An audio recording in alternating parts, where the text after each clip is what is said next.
السلام عليكم ورحمة الله وبركاته. أهلا بيكم في فيديو جديد وآخر الأخبار عن وزارة التربية والتعليم وعن التعليم المصري.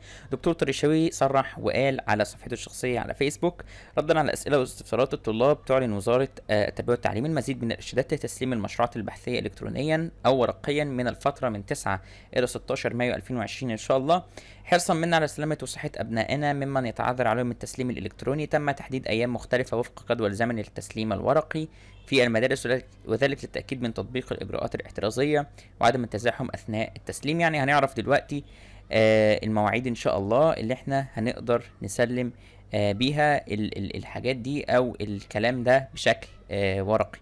يعني انت لو عامله بشكل الكتروني تقدر ان شاء الله من اول 9 ل 16 مايو تسلم البحث بتاعك الكترونيا، ومن اول 9 16 مايو برضو تسلمه بشكل ورقي للمدرسة بس في ايام معينة او ايام محددة.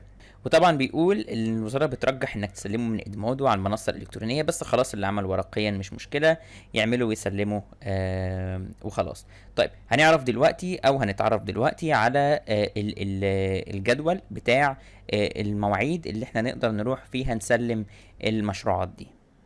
وهو ده الجدول اللي قدامنا اللي انت هتروح تسلم فيه البحث للمدرسة، لكن لو انت بتسلمه الكتروني تقدر تسلمه من الفترة من 9 لحد 16 في اي يوم منهم عادي، لكن لو انت هتسلمه للمدرسة فلازم تلتزم بالجدول اللي قدامك ده.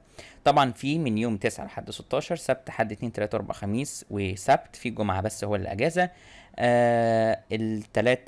يوم السبت هيبقى تالتة ابتدائي والاول اعدادي والصف الاول الثانوي.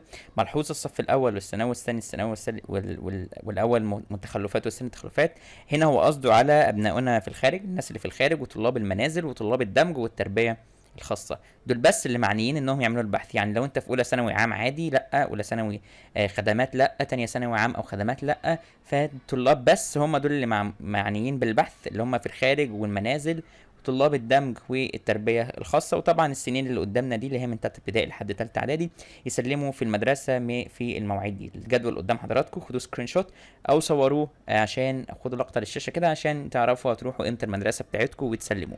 ده كان كل حاجه في الفيديو ده، كان كل الاخبار الجديده والمستحدثه. نشوفكم فيديوهات جايه واخبار جديده ان شاء الله. والسلام عليكم ورحمه الله وبركاته.